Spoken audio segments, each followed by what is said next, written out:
Madame la Présidente, Mesdames et Messieurs les rapporteurs, Madame la Ministre, comme l'ont dit plusieurs d'autres collègues, la France est le mauvais élève européen en matière de budget et d'effectifs de la justice.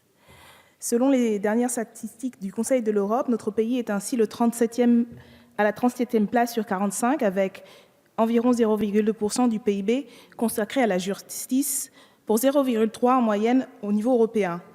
Il a 2 fois moins de juges par habitant, 10 juges professionnels pour 100 000, contre 20 en moyenne au niveau européen. Le gouvernement avait annoncé que la justice était une de ses priorités. Mais quand on regarde la différence entre les annonces et les actes, le gouffre est béant. Ce qui est d'autant plus problématique que nous parlons ici d'un secteur éminemment régalien, de justice qui reste le principal contre-pouvoir à l'arbitraire possible de l'exécutif. Les chiffres que vous nous avez annoncés, Madame la Ministre, sont trompeurs, car ils ne concernent pas le budget actuel. Il serait bon à périmètre constant par rapport à 2017 s'il n'avait pas été transféré à la sécurité sociale des crédits représentatifs des dépenses de santé des détenus. En réalité, l'augmentation du budget de la justice ne serait que de 1,9%, plus 123 millions d'euros par rapport à 2017. C'est bien trop peu, surtout si l'on tient compte des annulations de crédits de cet été, de 160 millions d'euros, soit bien plus que l'augmentation prévue. Quand on regarde programme par programme, pour celui de la justice judiciaire, vous avez seulement prévu une augmentation de 147 magistrats, alors que fin 2016, il y avait 1000 postes vacants, selon l'Union syndicale des magistrats. Il manque donc dans ce budget, à minima, près d'un magistrat sur 10. Pour le programme d'administration pénitentiaire, vous annoncez 15 000 places de prison pour le quinquennat et le PLF comprend 26 millions pour l'ouverture de 3 nouveaux établissements, ainsi que la réouverture de la maison de santé de Paris. C'est gravement insuffisant. Les établissements pénitentiaires souffrent d'une surpopulation chronique qui atteint principalement les maisons d'arrêt où la densité carcérale s'établit en moyenne entre 130 et 140%. Même chose pour le manque d'effectifs du personnel pénitentiaire. L'insuffisance des recrutements a causé une explosion des heures supplémentaires avec plus de 4,3 millions d'heures supplémentaires chaque année. Les 732 recrutements annoncés ne sont donc pas à la hauteur. Plus fondamentalement, il faut repenser la politique carcérale actuelle. En janvier 2016, la France atteignait un taux de détention inégalé depuis le XIXe siècle.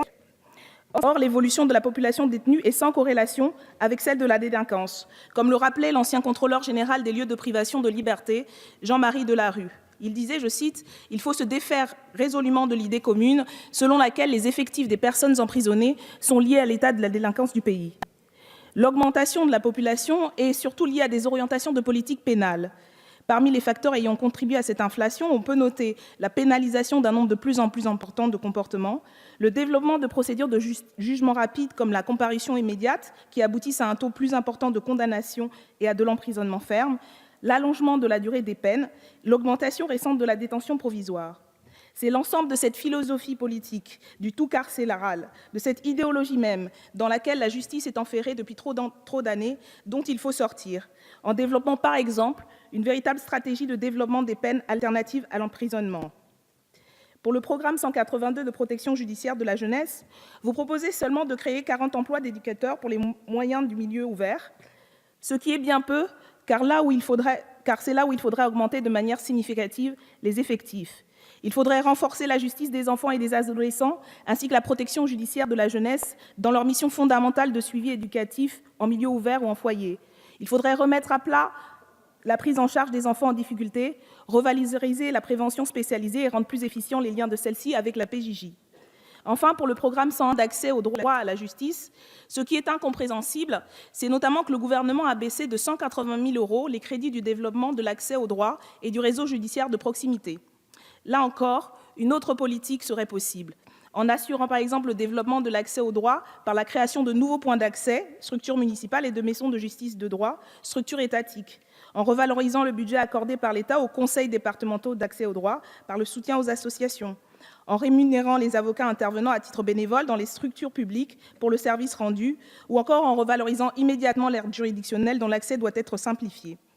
Le budget de la mission justice n'est donc actuellement pas du tout à la hauteur des valeurs républicaines que nous portons.